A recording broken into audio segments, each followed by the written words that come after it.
First of all, I really want to apologize for being late today. I was overseas for 2 months, and today is the first day that I drove from Hillier to OSU after this whole 2 months today. I didn't know there is construction going on the highway, didn't know that exits are different, and I took my husband's car, so the GPS was new and totally crazy. So I took 3 wrong exits, and then I was stuck in downtown in this weather. It was completely jammed. So I really apologize. I left early so I could be here at 5:45, and just Allah knows better. We plan, we try, but Allah knows better where we and when we are going to be where. Okay, so that's first thing.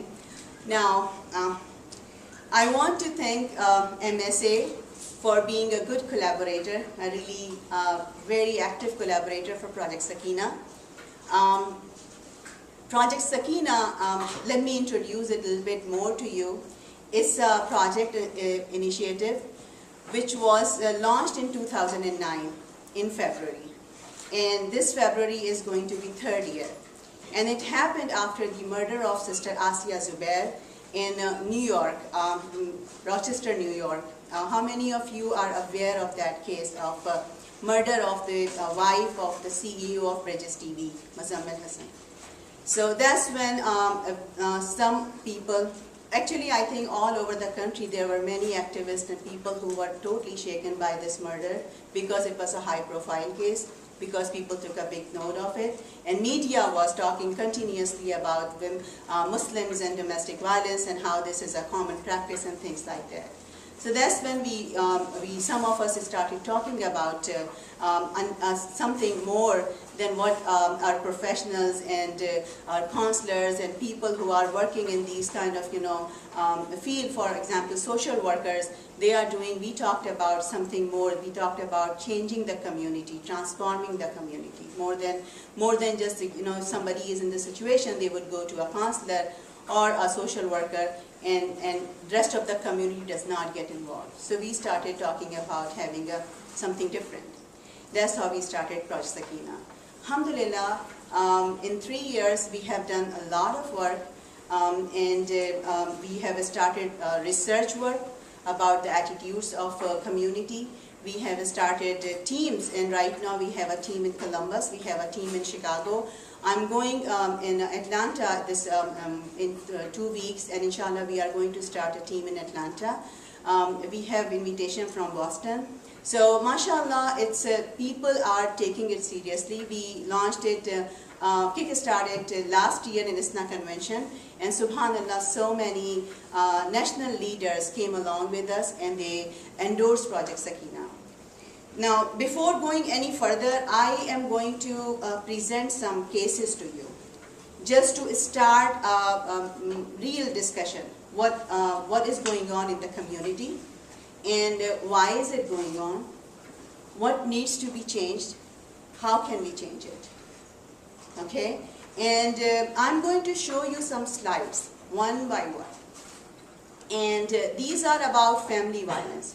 This is not just domestic violence. When we talked about Project Sakina, we said that domestic violence is a very major issue, and our main focus right now is on domestic violence. But there is child molestation which is going on. Our children are being molested in different places, and we don't want to talk about it, right? There is elderly abuse. Our grandmothers, our grandfathers, mother-in-laws, father-in-laws, our own parents being abused. We don't want to talk about it because we are Muslims and we are so good, and Islam is such a good religion. So when we talk about family violence, it covers all these things. And our approach is that we don't want to say, no, it's not happening. Our approach is that we need to stop denying it. We need to start talking about it, no matter how much people don't like it.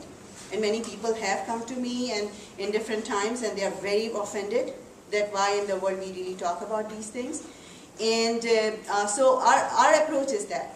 Now when I'm going to show you slides, the first few slides are about true cases, genuine cases that happened in Western world, in America. And I have with me Sister Ayan, and she is going to, she is working as Domestic violence unit, city attorney office. City Attorney Office. I'm sorry, I'm forgetting her exact title, and I didn't want to say wrong title, but she'll come and she'll tell you exactly. But she is going to share with you the true cases from Columbus community. Nowhere else, just right here, okay? So when I'm going to show you these slides, I want you guys to, this is going to be kind of open forum right now. Everyone, you know, if I ask you a question, all of you are more than welcome to respond to the questions or to, you know, take part in the discussion. And after really sorting out that what's going on in our community, then we can actually start talking about what we need to do and what could be my role in changing my community, right? So we need to identify and admit that there is something, and admit that I have some role, or my parents, or my family, or my community, or my imam, or my masjid has some role, and they are not playing that role. Okay? So let's do the first one. Sister Asiya Zubair, the one that I just talked about. This is her picture with her husband, and this case particularly has a very personal connection to me because this man was married to my first cousin before marrying to Sister Asiya. So I know this man at personal level. My cousin was in marriage with him for 1 year, and that was his second marriage. The first marriage was with an American woman. He had 2 children. When we got this proposal, actually most of our family didn't know that it was his second marriage, but my uncle and auntie, they knew it, and they were told that the first woman was, of course, she was an American woman, so she was really bad. And that's why it was not his mistake. It was all because she was not the right woman, and he was such a nice gentleman that, you know, he just tried his best, and then eventually they had to divorce. So my uncle and auntie, and this was when they got married, my cousin got married with him. He was called as one of the best son-in-law in the family because he was very well educated. He was very well spoken. He was very well mannered. A kind of person that, you know, people would say, oh my God, this is what I want for my daughter. So he was called as, like, you know, he was the best son-in-law in our family. And we have a big family and many son-in-laws. So anyway, so now, I mean, 1 year of marriage with my cousin was terrible. Rochester, New York community knew it. People knew that what was going on. They already knew that what happened with the first wife. She got divorced on the basis of domestic violence and abuse and tons of things. And community knew it. Imam knew it. They did counseling for that marriage, and they already knew it. Then he went to Pakistan and he got married to my cousin. She came in the community. There were issues. My family members were in Rochester, and they learned about it. And my family member started, you know, intervening. They did not want to let it go because for us, marriage is not as important as a life is. For us, you have to save a life first. You have to, and the life should be blessed with happiness, with tranquility. Otherwise, there is no meaning in a married life, especially. So for us, we were right there. My uncle was there. My cousin's brother was there, and they said, you don't have to worry about it. But anyway, this marriage stayed for 1 year. My cousin was going to Imam. The community knew it. The case was already there. He was already established as an abuser. But when we started talking about divorce, community would not agree to that. Community would not support my cousin. There were all kind of talks that she is not patient enough. She is not this and that. All kind of things were happening, and eventually she got divorced. Then he went back to Pakistan and he got married to Sister Asiya. This time, this woman did not have any family member in USA, let alone Rochester, New York. In USA, he made sure that. She came here. They conceived this idea of Bridges TV. He got funding from uncles who already knew that he was an abuser and not a good gentleman when it comes to family relationships. She was abused for 7 years. People knew it. She was going to Imam. She was going to community in here and there. Some friends did not know at all, but the rest of the community knew there is going something wrong. They moved to Buffalo from Rochester, New York, and eventually she got killed. 7 years. My question to you is, I'm just giving you the whole scenario in very short. It's a long story. What do you think that when this third wife came with Muzammil in Rochester, New York, why people did not raise flag? Why people did not come to Sister Asya? Why people did not really, try to make sure, or they were alarmed that it could be something wrong with her and they didn't ask anything, they didn't question anything. And there were police phone calls in Buffalo, New York. Police had all the records, but the community never got involved, and community did not have any clue that how much abused she is. And the uncles were going to ISNA and all national organizations telling that this man is so good that give him money. And all over the nationwide Muslim community of North America sent hundreds and thousands of dollars for Bridges TV, which became their personal property eventually. What do you feel about, when you hear it, what do you think? Why this? I mean, a person is already established abusive man. Why community did not get involved? And why this woman got married again with this man? She stayed in this relationship. She was abused. What comes in your mind? I want to hear from you. Yes? So with someone like this gentleman, so like he's seen as like a prominent person in society. So like I think the reason people didn't choose to acknowledge it or like deal with it is because like by saying that he was doing such and such, people from the outside would assume that if he's doing it, then that probably means that everyone else is doing it. And I think the worst part about not acknowledging it, other than the fact that the woman is suffering from it, is that by not acknowledging it, you let it build up, and by not addressing the problem, in many cases, you let the problem become the norm. Like by not addressing it, people are like, oh, I can do whatever I want, like no one's going to say anything. So over time, it becomes almost okay to do it, because no one like brings it up. Very good. Anybody else? Yes. Like some people will not acknowledge this because they believe that what other religions or other people might think that if a Muslim does this, then this is Islam.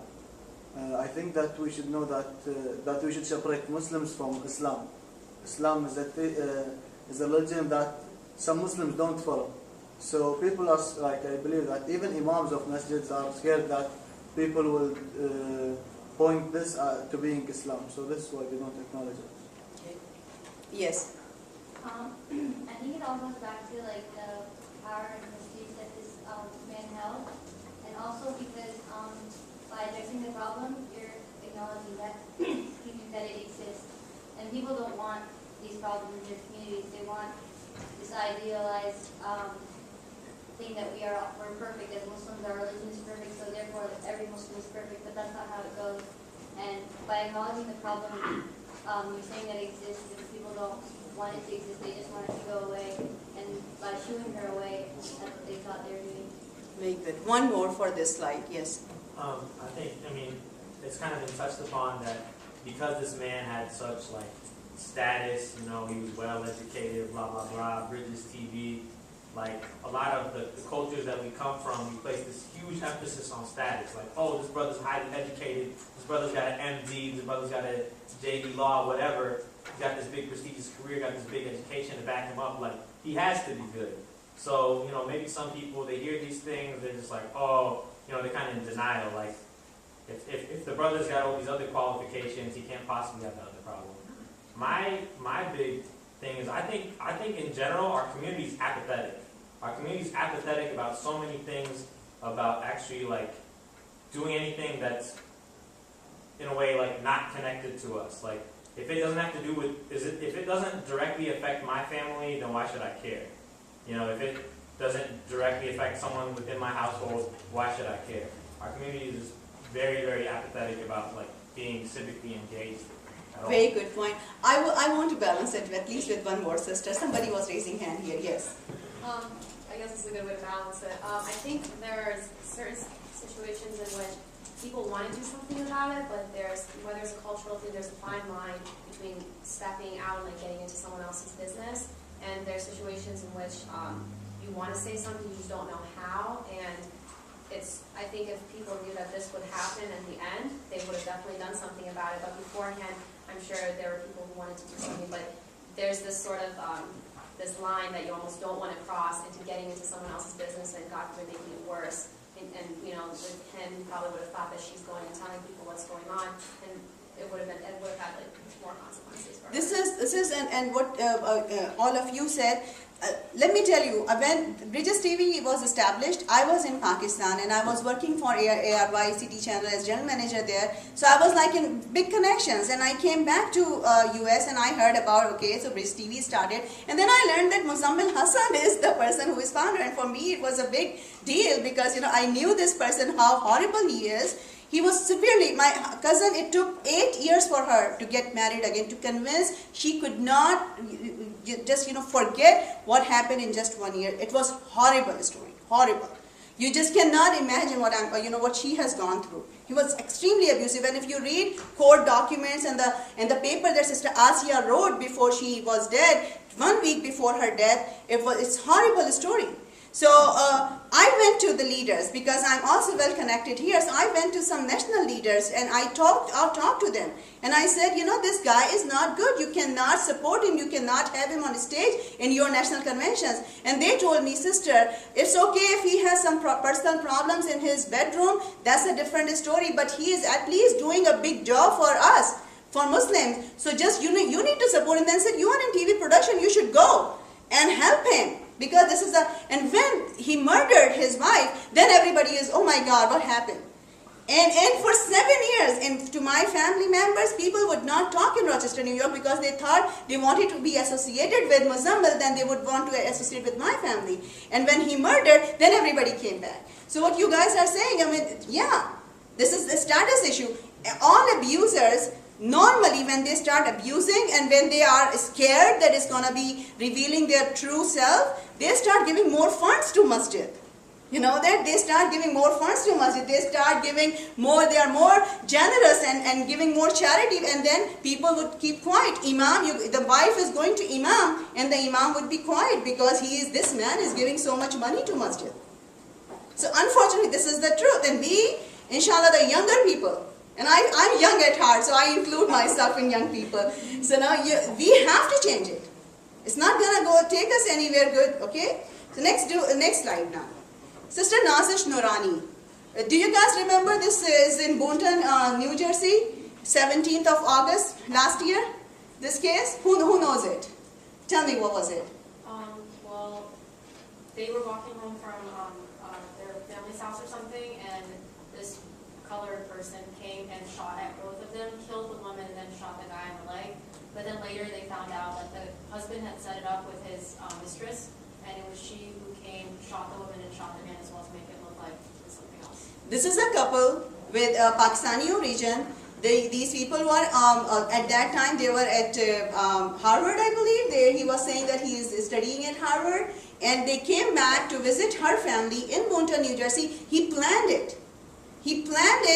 And when he hired his mistress to do this murder, and he knew it was Ramadan. After iftar, he said, I want to go for walking, and he already knew what's going to happen. He took his 3-year-old son with him. I just can't imagine this part especially. Why would you take a 3-year-old son with you if you knew that you were going to kill his mother? So he took and they murdered. She got murdered right there, and then later they found out. The thing is, what I want you to know is this is the text that she sent 1 week before her murder to her brother. And it says that, I don't know what to do. Can't talk to him because he abused me. Then, he doesn't want to live with me. I don't know, kids get scared of him sometimes. I'm so tired of this. This is a text message, so just don't look at grammar or spellings, please. I'm so tired of this. I don't know, I'm scared. Someday you will find me dead, but it's cause of Kashi. He wants to kill me. This is a real text she sent 1 week before her murder to her brother. How in the world family did not do anything? That's the question here. We, all of us, I mean, I know at least 4 or 5 cases of domestic abuse in my family. Here and there. It could be cousin, it could be distant person, it could be family friend, it could be somebody in my own home. We know it. And then we tell our sisters, just be patient. Allah will be with you. You will get rewarded. You have to stay in the relationship for your children. And children get messed up in next 15, 20 years. Honestly. But we tell this, right? So this, he received this text. And 1 week later, his sister is dead. Tell me, why would a brother, after reading this kind of text, what a brother should do and what he should not do? Tell me, what comes in your mind? What should be the right action? And why he didn't take that action? Just any answer. Yes. My initial thought would be like beat him up, but I think you should like meet with the rest of the family and talk about it. Like have her come, tell her side, and like meet up with the rest of their family and talk to each other, and then maybe go to her husband's family and talk to him. And Mediation and those kind of, yeah, okay. Yes. Well, I think in these cases, just because I wouldn't want to put her in more danger, I would immediately go over and take her to my home and take her son, even before you like do mediation or anything like that, because you don't want to put her in danger, you don't want to put her child in danger, and you definitely don't know what this man is capable of. So that's the first thing I would do, and then you can start the talks to see like what actually happened. Excellent. Yes, Harun. I was going to say I agree with what they said, and that's what should be done. But you brought up, like, why didn't he do anything? I think a lot of it's not religious, but a cultural thing, especially from, like, North Africa, Middle East, South Asia, East Asia. Like, it's almost like getting for some, I don't understand it, but, like, my parents were, like, trying to explain it to me, because I remember this story, where they said in, like, cultures back home or back over there, like, getting divorced, like, it always is like, it looks bad on the woman, it always looks bad on the woman's family, and it's like almost better to stay in those relationships because like their life will be worse from that point on, because like the husband will end up taking the kids and they're leaving the kids with the husband by And she himself. won't get married and her sisters Yeah. won't get married, right? And I All don't the understand issues. it, but like I feel like to him, I don't know what the brother was thinking, but like they have that, like there's that mentality that like it's better that she's in this and it's not too bad right now, because if she does get divorced or if something does happen, her life will be even worse. Yes. I guess just in this, to be honest, on if I found out, since I have a sister, and that guy is really screwed, to be honest with you, because it's knowing my own nature or something like that. And in fact, if there's me and my 3 older brothers as well, whoever's doing that, if we found out, for sure, I'm heading over to wherever she is immediately, and something eventually is going to happen. Competition is going to happen for sure. That's 100% going to happen. It won't not. I'm not the type to hear about something like that for a family member and just sit back. I can't just talk about it first, unless someone's going to restrain me or something like that. But that's like, the image that pops in my head is an image from The Godfather. I don't know if you've seen it. The first Okay. movie, I agree with you. he goes and does it. I guess a call like from her sister saying that she was crying, whatever. He finds out what's happening, and the image pops in my head every time there's some abuse system. That the guy goes and he basically beats the guy. I'm not saying that's what I do just because I want to be like him or whatever. I'm saying that's what my reaction would be. Okay. How much time do I have? Total time. Somebody? like maybe 30. Okay. So we need to quick and short answers, okay, precise ones. Yes. You want to say something? Yeah, I feel like another reason that the brother wouldn't act is that some men just wouldn't understand the seriousness of the situation. They just feel like she's being dramatic or it's not really that big of a deal, but she's making it.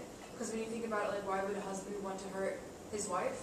So I feel like a lot of the situation is just like not understanding the true like size of the problem. You just feel like she's freaking out right now, she's just being dramatic, but it'll pass, like it's just a phase. Very good point. Yes.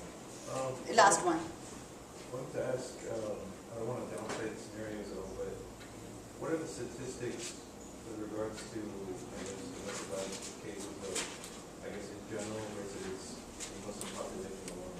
Kind of same. It's 1 out of 4 women.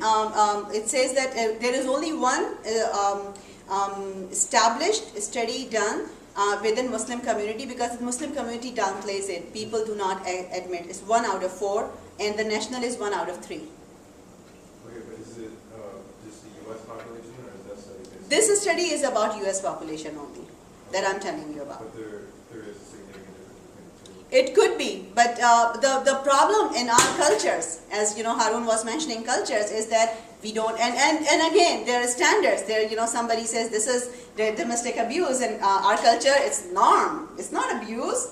So, I mean, of course, he's paying for everything, something like that. So, but what I'm telling you is Dr. Sharifa Al-Khatib, who was one of the founder in Muslim organizations who did this study few years ago. And Prosakina is trying to hold another study like that But soon. is it also between people that come from that culture that then, I guess, clash with disintegrating here? Or, I mean, individuals like this, the second generation, I guess, our youth now, or many people in this room that are born in the U.S. and raised in the U.S., whether they have those same type of, This is an excellent point. I don't have answer to this, but these are the things that Prosakina is considering to have a proper in-depth surveys, inshallah, in coming years, probably next year. We have just done a survey. We are concluding it, and inshallah going to publish the reports about the attitudes of Muslim men and women towards domestic violence, which is like general. It was a long survey. It took people to around 20-25 minutes. We finished it and concluded it on October 31st. But this is something that is inshallah going to be our next survey. So inshallah I'll get back to you and give you a report. But what I was, the points we just, talked about the family is, all the advocates of prevention and intervention, they say, first you have to make sure that your loved one is safe. Safety comes first. This, remember, they were invited at her sister's house. They had an iftar there.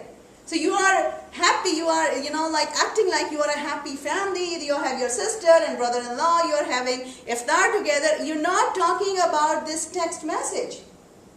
You're not talking about that. You are pretending that it's going to be resolved. And next half an hour, she is dead. She's murdered actually. This is something that is alarming. And this is what we are talking about, the changing the attitudes. Yeah, mediation is very important, counseling is very important. There are tons of different layers of things that we need to do. But if a woman is saying something like this is serious. And sometimes they stay in the situation because they think they are very brave. Sometimes they think that, they can do it, they can deal with it. But this woman, when she wrote this text, she was scared and she knew it. But she was still there. And the family is not pulling her out. And I'm not saying that it's family's fault. I'm not saying that because I don't know the details. Brother said that they tried to convince her, but she didn't listen. And I'm sure that he's telling the truth. But maybe they didn't try as much as they had to. But we are discussing this case not to talk about the family, talk about the situation because it can happen in any family.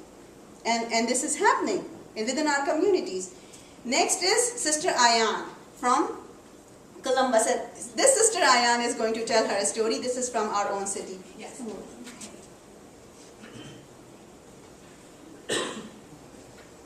Assalamu alaikum. My name is Ayan too. I'm an advocate at the City Attorney Office since 2004. So after I was hired at the City Attorney Office, the first case that came to me was Ayan, who was killed in Columbus by her husband, murdered her. And the thing is, when the cases, the police were involved, we ordered 911s, the 911s that people call.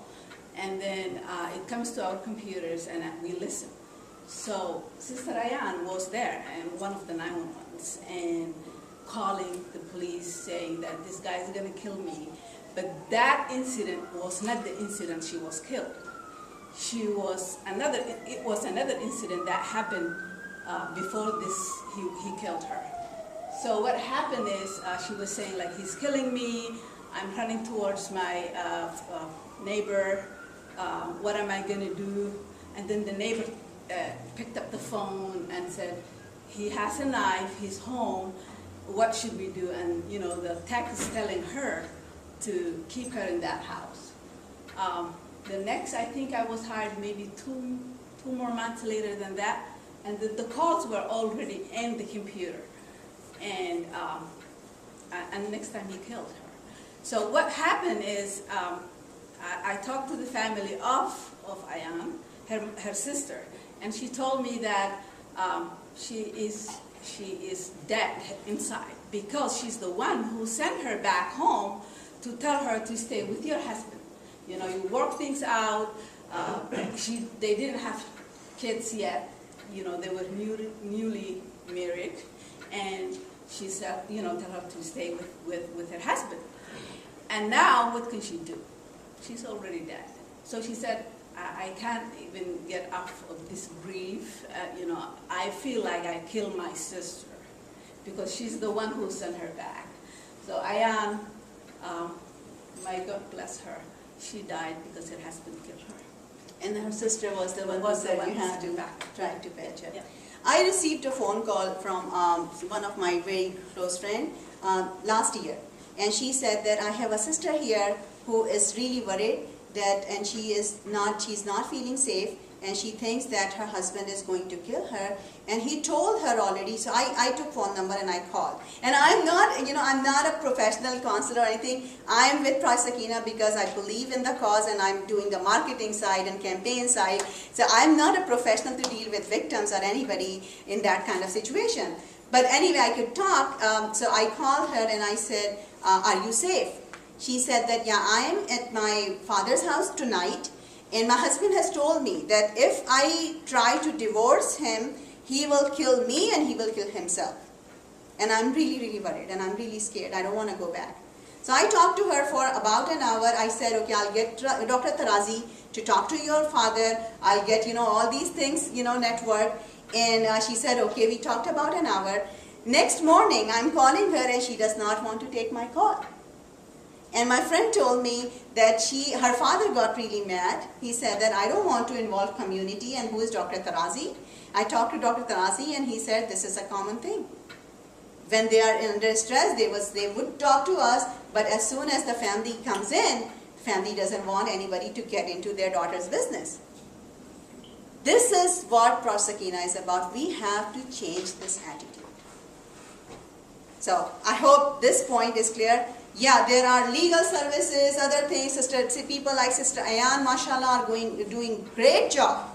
And inshallah, if there is any victim, we will take care of. But the thing is that how are we going to change the community's attitude? This is ridiculous. You're sending them back and just telling them, be patient. Allah subhanahu wa ta'ala did not say to stay in abusive relationship. Right? So we have to come up with all kind of answers, professionals, legals, religious, everything, so people know that what we are doing is the right thing and what we don't have to do. Next is this Imam, Ibrahim Yusuf Qazi. Does anybody know him? This case has disturbed me for a month or more. Every time I see his picture, it's just very disturbing. This is an Imam from England, UK. Okay? And he has been sentenced, I think a month ago, for, he was an Imam in a masjid for several years. And people were sending their daughters to him to teach Quran, and he was molesting them in the masjid while giving them Quran lessons.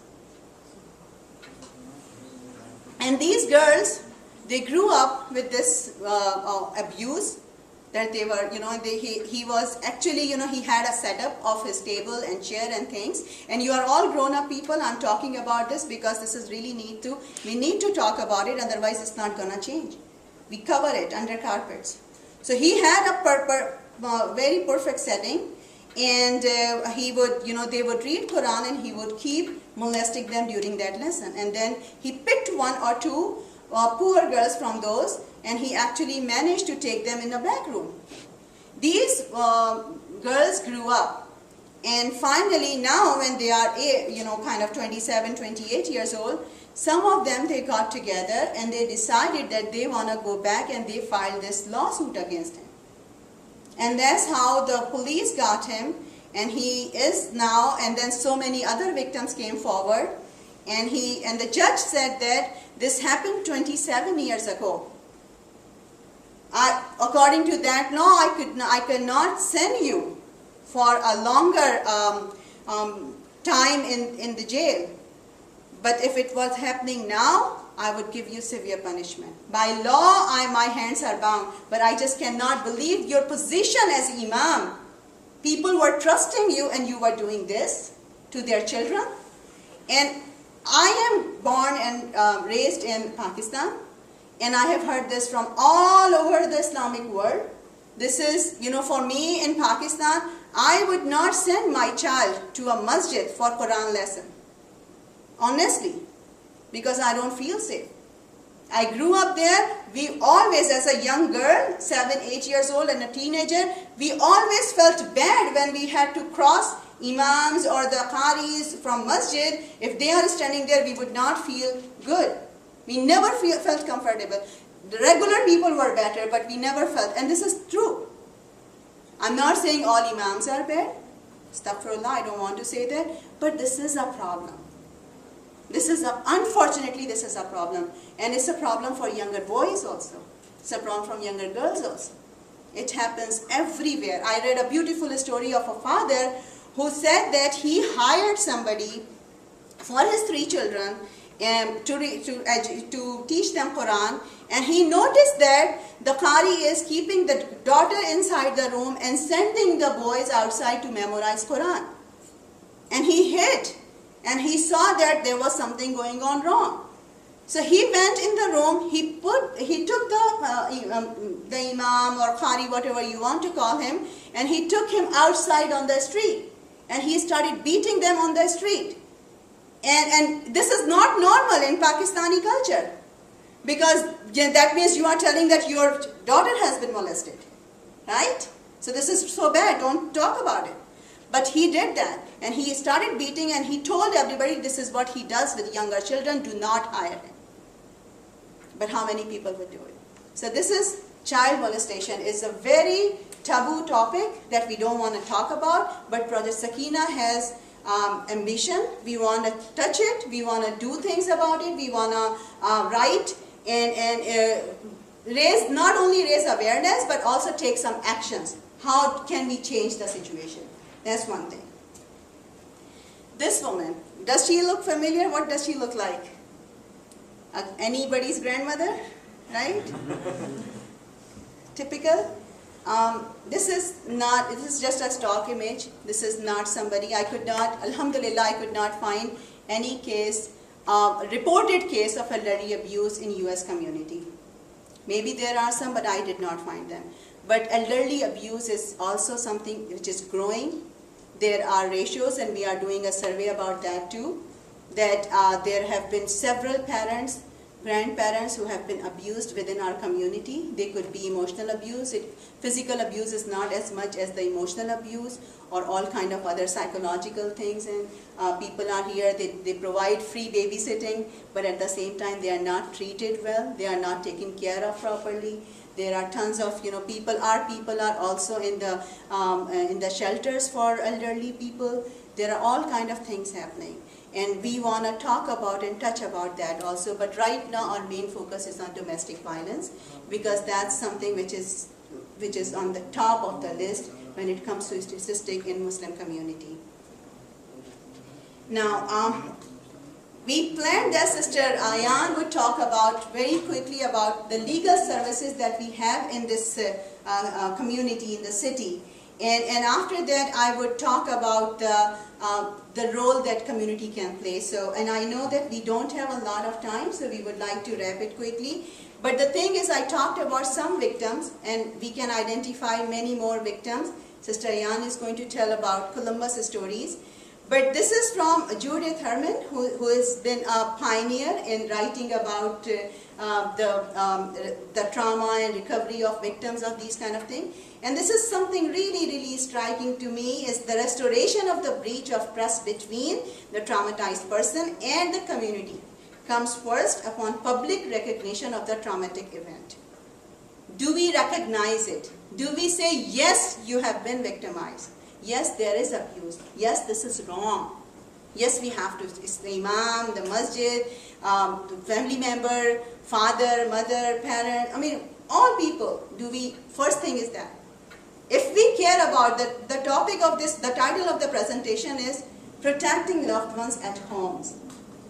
Homes and these parents and husbands, or when I say parents, I mean when I talk about child abuse or people who are molested, there are stories, mothers know about the molestation, they don't want to talk about it. They don't report it because of the honor of family. There are uncles who are molesting their nieces.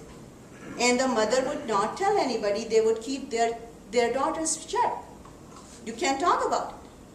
So when we talk about the protection at home, this is what we are talking about. So number one thing is that we recognize there is a problem, and then we have to take some action. Prosakina's approach is about not just, when it happens in one family, then we do it. No. Can we do something that can change the whole environment? Can we do something for the youth classes? Can we do some anger management classes? Can we do so many other things that will reduce the violence within our families, within our household, within couples, and things like that. But let's hear Sister Ayan about the legal services and what the city has here and what she is doing. Thank you, Sister Sarkar. My name is Ayan again, and I work at the City Attorney Office. I'm an advocate. We help victims of domestic violence. Actually, our department, it's called Domestic Violence and Stalking Unit. When I started working there, started back in 2004, there were so much influx of Somali community, refugees coming into this city.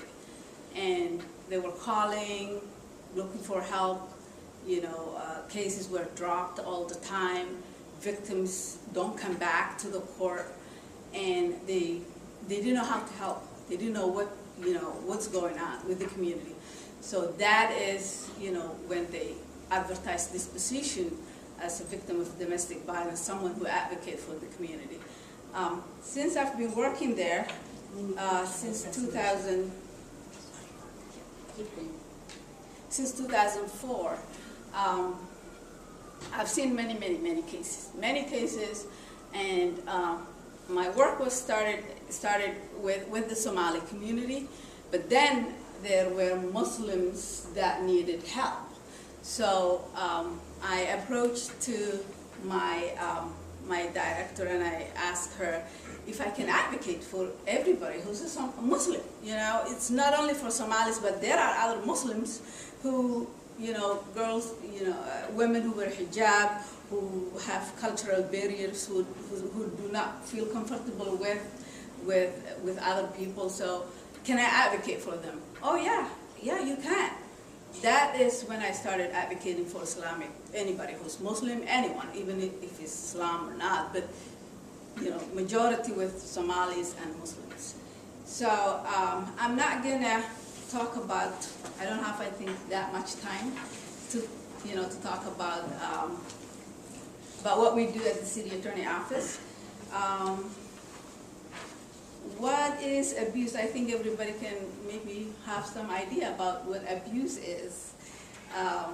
Verbal abuse, emotional abuse, financial abuse, physical abuse, sexual abuse.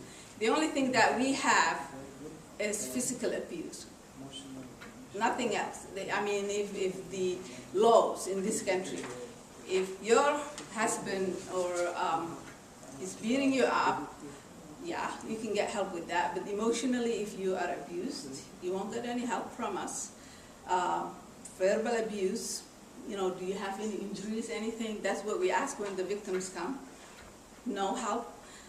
So what we do is, all these abuses exist. Let me explain what happens when there's a case. Let's say there's a violence, there's an incident in the house, and then police were called, maybe the neighbor calls the police, or somebody or a child called the police, or then the police came in, and then everybody was interviewed, especially the adults in the house, asked, the police asked them what happened, what they see injuries, who has the most injuries, and then they file charges. When they file charges, then what happens is if the defendant or the abuser was, charged, he will transfer to Franklin County jail. And then the next morning he will go to arraignment court. And then this is what happens. Cases are filed through the police. Sometimes, the police could not find out who's the primary aggressive person. So then they will tell the victim, go and go to the city attorney office and the resource unit, and then they can file charges. They can evaluate charges. So then usually, if there's no huge evidence, most of the time they don't file charges at all. Then when defendant is arraigned in the morning, what we do is our role is we call the victim in the morning. We ask them, are you afraid for your life? Do you have any safety issues? Do you want a protection order? Because when we have a defendant in the court, we can ask to sign a paper, which is a protection order, that he cannot call, cannot go back to the house, cannot send somebody to talk for him or anything while this case is on. This person, this victim is protected, so you cannot do any of that. And if you break that, then it would be a new charge, which is another misdemeanor, M1, and then that on top of your charges. So we ask the victim, do you want any, do you have any safety? And if they say we don't have any safety issues, which is most Muslim say, victims, they would say, because when they come to the court, the family of the defendant will come. Even the community will come to help and rescue the defendant, not the victim. Nobody will have sympathy for the victim. So then this is most of my job when I'm interviewing the victim, asking all these questions, and she was saying, oh, I didn't call the police, someone else called the police, not me. And it's not your fault. You didn't do this. No, I didn't arrest him. You did not arrest this person. He himself arrested himself. He did break the law. It's not your fault. So most of the time it's hard for me. I try to talk to the victim and tell them this is not their fault. They think this is their fault. So most of the time they say, well, we don't want any protection order. We want to, I just want to dismiss the case. I want no protection order, and that's it. So then what happens is most of the time the judges will issue a stay-away order while the case is open. So the case can take up to 6 months, up to 2 months, up to 3 months. So then this defendant will be ordered to stay away from the victim. The next thing is pre-trial. The subpoena were filed will be mailed to the victim and the defendant, of course, and then they have to come to pre-trial. So then we ask the victim, options. You have options here. Do you want counseling? Do you want jail? Do you want dismiss? That doesn't mean whatever the victim says will happen. But then we will know what the victim's feeling is, and then we talk to the prosecutor. Because I'm not the prosecutor, I'm a victim advocate there. The prosecutor has 70 to 80 cases a day. He cannot see every victim in that courtroom. So I have other advocates will have the victim and interview and ask what they want, and and then they have that kind of option. So usually the Muslim community, the Muslim victims, I talk to them. They don't want the defendant to go to jail. They don't want him to have a record. What they will say is, Ayan, what can I do? I mean, I don't want him because, everybody in the community gets upset if I say he should go to jail or something. Or he's the sole provider for us, for the family, and I don't want him to go to jail. So this is what I suggest. I mean, and this is their choice. I give them options. This is what, you can ask counseling, you can ask probation, you can ask anger management, you can ask DV, counseling, which is different than anger management. You can ask, all of these things. You have those options. What do you want to do? So I give the victim that. But I miss this when the arraignment court day, this is what we do, lethality factor checklist. We ask the victims the severity of the case. This is what the serious injury, that counts. We will see the threats to kill. Those are the questions we ask. The use of weapons, a knife, a gun, and all of those. Threats with weapons, strangulation, and choking, and intimidation, and abuse, and all of these things. That's what we screen the victim.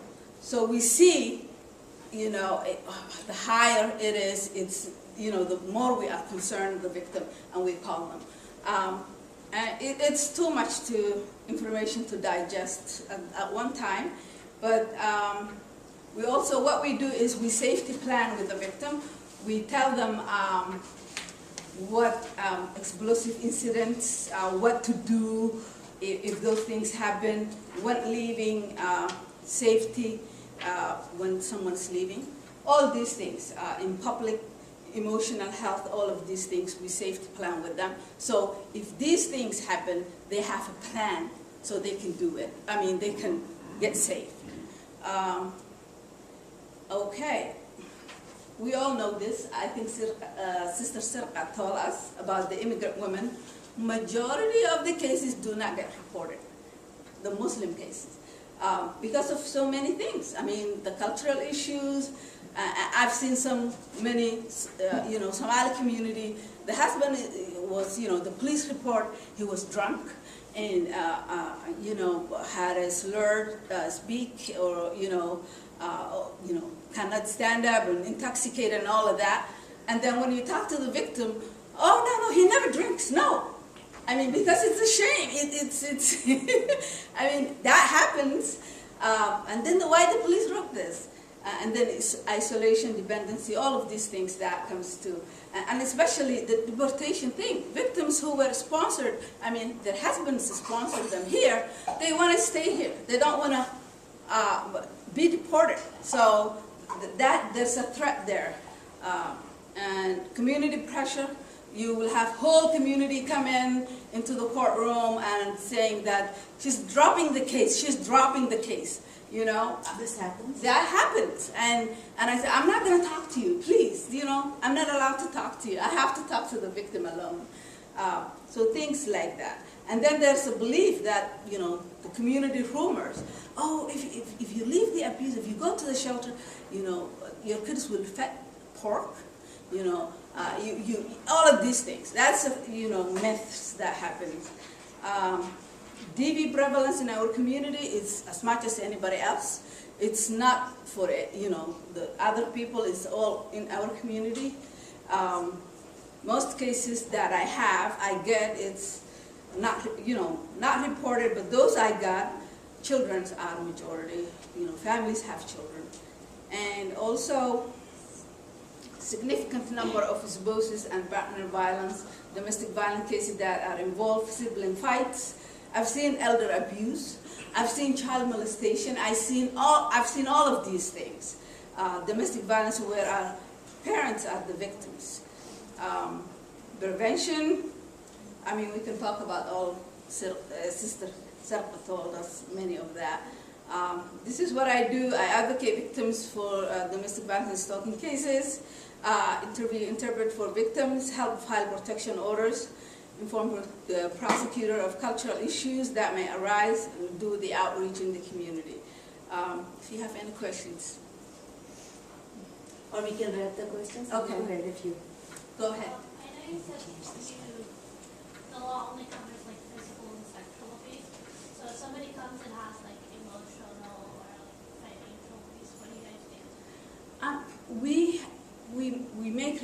referrals to choices and, other counseling services that we have in our office. But, other than that, there's no law that saying that you do not emotionally abuse your wife or, your sister or anything like that. Can't like the judge convict the not the like the abuser like based on what he did, even if the victim wants to drop the case? Most of the cases, the victim, it depends how much evidence the prosecutor has. If he has so much evidence that he can go alone and he can be convicted. But most of the time, victim has to be there, saying that, hey, it's me. I'm a witness in this incident. So that is how it goes. Any other question? Yes. Do you guys have a card or something where we can reach you? Yes, absolutely. I'll leave you brochures also. Yeah. Let's finish this Yeah. talk and then we can do that. And she Yeah. has her cards here also. Yeah. Any other question? I was thinking that part of the first step to address all these problems is to start considering these abusers Muslims, rather than saying that they're Muslims. A lot of these, like when the Persian community say, "Oh, this Muslim is doing something," then they're less likely to respond. But if you say this guy claims to be Muslim, obviously, he's doing this and this, which is un-Islamic, then the community is more likely to respond and say, let's consider our efforts around this person. But when we present the abusers, a lot of times as Muslim, we say, this happens with Muslim people. They're not Muslim, so that you know what I mean. So No, you're right, but this is the problem that we are dealing with media. I mean, media looks for these kind of stories. I mean, the day when Sister Asiya Zubair was murdered, there was another woman who was murdered by her husband in the same town, just few miles away. And it was gruesome also, but nobody even reported about it. Same day, 2 women were murdered, and one was all over the national and international news.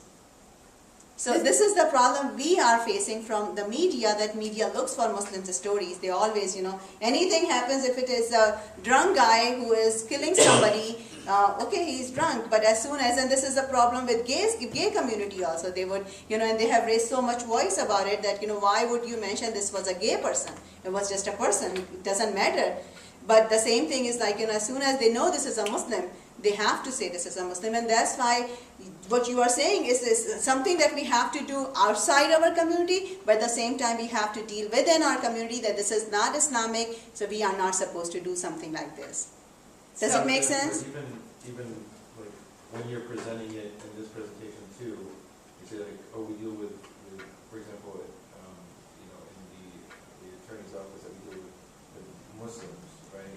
We call these people Muslims if they're doing these abusive acts or harming women or molesting children. No, and as I understand, we are talking within us. That's why we are saying these are Muslim, victims. But when they are in court, they would say this is a victim or defendant, right? But the thing is, they themselves, the defendants will present themselves. Oh, I'm a Muslim. I'm not supposed to touch a woman. She's lying. She's jealous. Whatever. I'm a Muslim. That's what comes first. I mean, they're hiding Muslim. They will say, I'm a Muslim. I'm not supposed to do that. But these are human beings. He's saying, I think the way that when you're presenting it to telling people about what you do, the way you present it is you should explain that this majority may be immigrant women, not Muslim.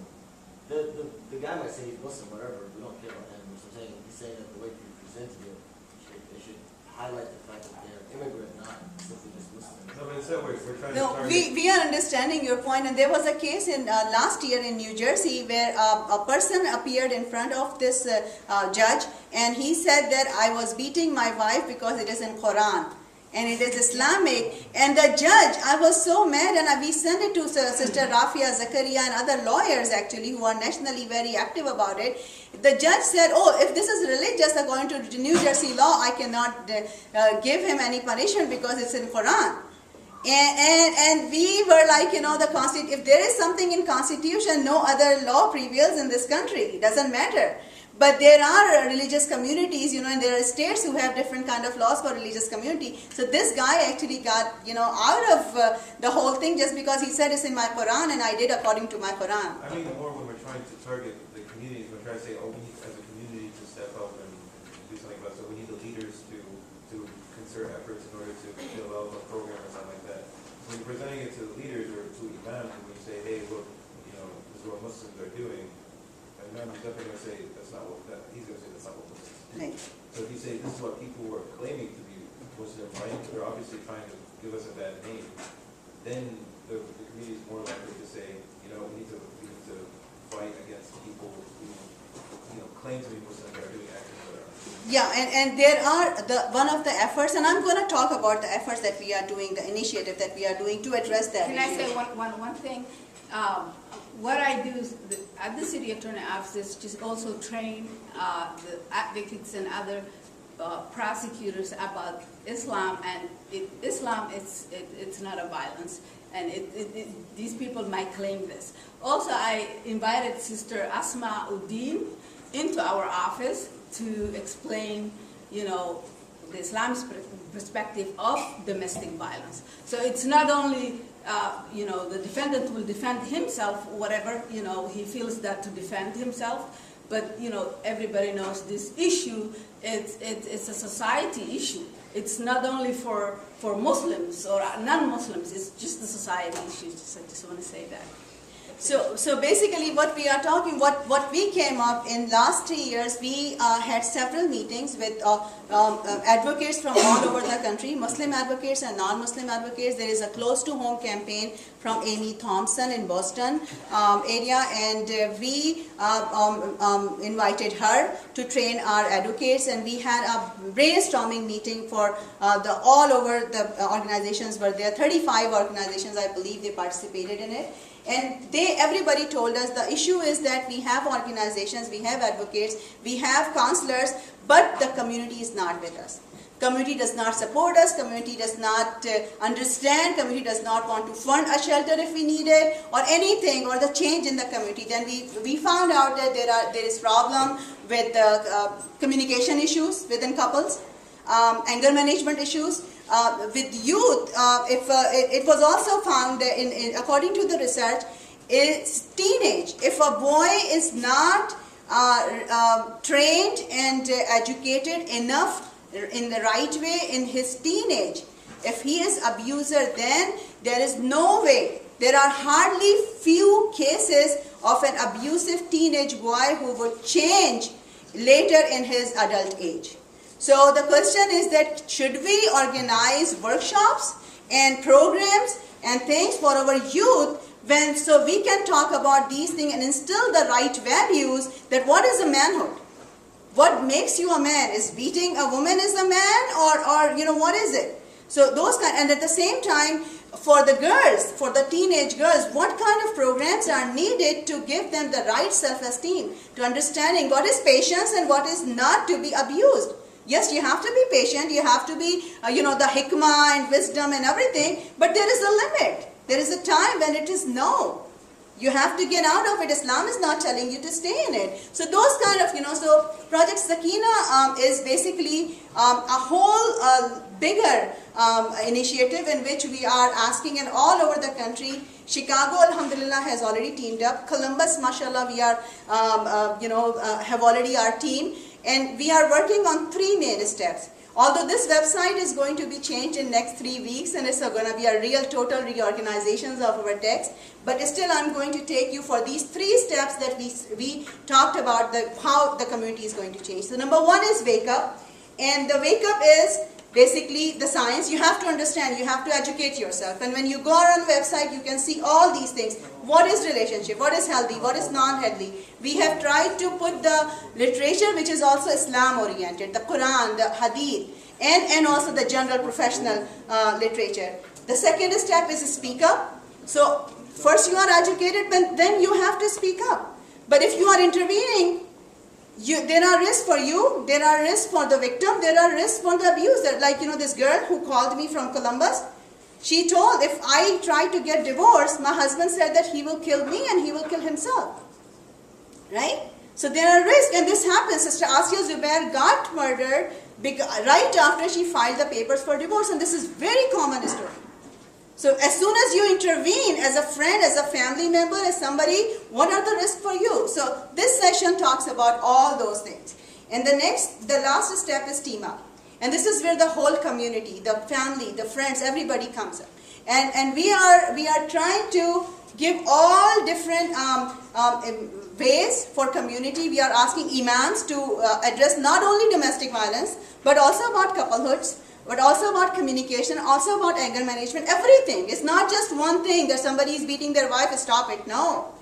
What are the problems? So we also found out in New York, especially now after 9/11, when there was a lot of racism, lot of issues, the people were not employed or anything happens, they start beating their wives more. This is a common pattern.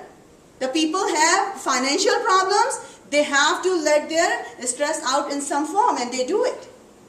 So how are we going to change it?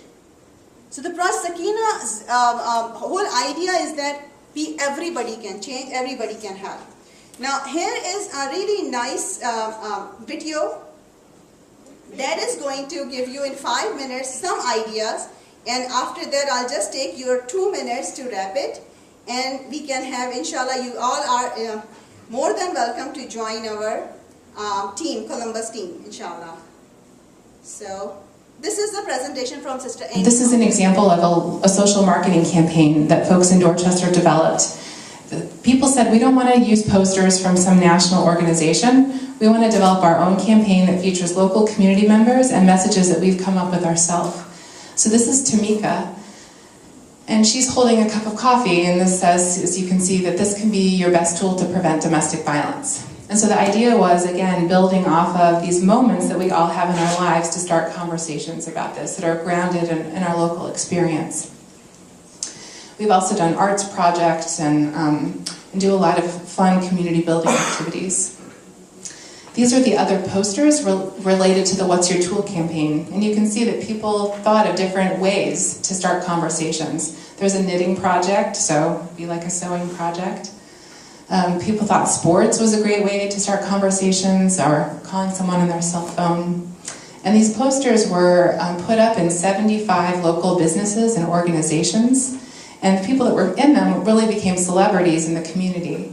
And it was such a powerful thing. Like some of the people in these posters, I won't say which ones, actually in the beginning didn't want to publicly stand up as an advocate for domestic violence prevention because they felt like there would be too much stigma. They didn't want people to think, oh, maybe he or she had this experience in her life.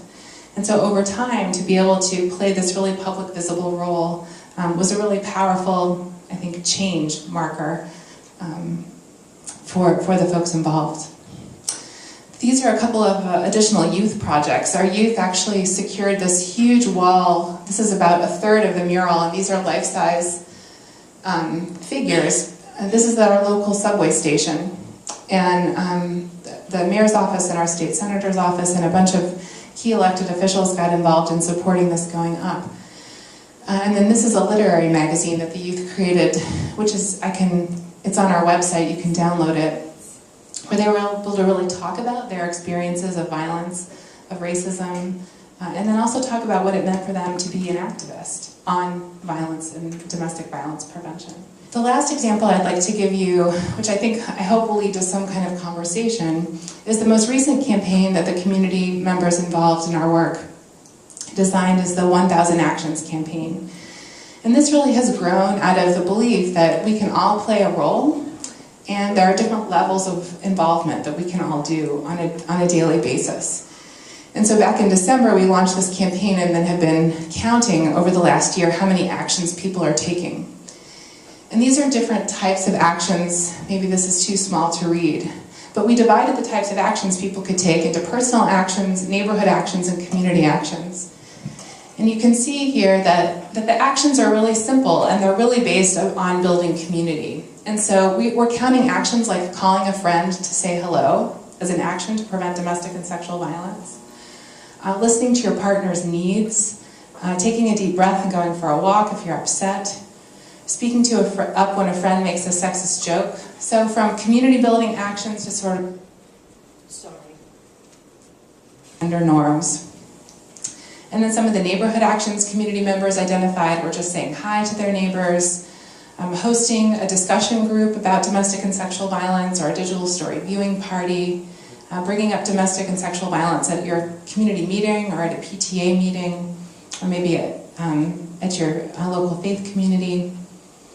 And then we have more community level actions that include calling elected officials or actually making a donation. And this is Karina and Phyllis, who both got involved because they had direct or indirect personal experiences with domestic violence. And I met with them every Tuesday night for 3 years in Karina's living room over a potluck supper and talked about our own experiences with violence and then how we might do something on their street about it. And what that led to, it was actually a knitting group. Karina's an unbelievable knitter. And so we now have regular knitting groups where we can start conversations. It's a great way to pull people into the work through a knitting class. They started a community festival every fall in a local vacant lot where families and kids would come out and do activities. And I think part of our work too is not just talking about preventing violence, but creating celebratory moments where we can feel peace and happiness, and sort of the opposite of the violence that we're trying to prevent. And then finally, this is an example of how business could get involved, but we did a really big survey of in the Vietnamese community. One of our organizers is an important leader in that community, and so we really wanted to understand what were the most effective ways for her to engage the broader community. And this bakery, Chow's Bakery, actually gave a free Vietnamese iced coffee to anyone who took that survey. So that was the way that the local business could get involved in supporting this learning and inquiry process. So this was just an example in which she was telling how different people can get involved, businesses or everybody. And then we found that we have also that we can play the same thing. And what we are doing for Sakina and all over the country is that we are creating actually on-ground teams. It's like grassroots organizations, okay? So for example, Sakina Chicago team right now is working on a DVD about premarital marriage counseling, which is something very big we are working on. If people get proper counseling before they get even married, and they know if they are, marrying the right person, it makes a difference. Then, you get married and 2 months later or 6 months later, you are divorcing that person and your life is messed up.